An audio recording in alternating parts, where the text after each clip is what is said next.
Welcome to the banker lamp. Please enjoy the video.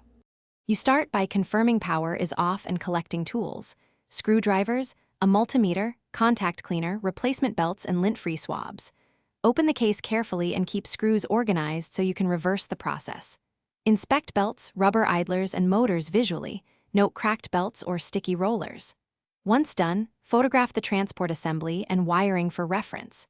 These steps let you act confidently and avoid reassembly errors, so make sure to document and label parts as you remove them. You now focus on the transport and playback path. Remove old belts and test continuity. Replace any brittle or stretched belts. Clean oxide from heads with 99% isopropyl and a swab. Make gentle, linear passes to avoid damage. Use contact cleaner on switches and potentiometers, cycling them while applying cleaner. Inspect the capstan and motor bearings for friction.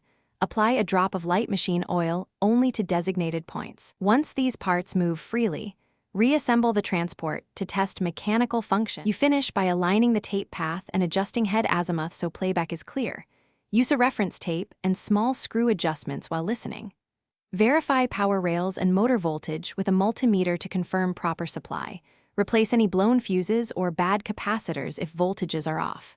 Reassemble the case and run a full test, listening for wow, flutter, or dropouts. If problems persist, key troubleshooting is to recheck head wiring and connections. Loose leads are the most common lingering issue. Thanks for watching. If this was helpful, leave a like and consider subscribing. See you next time.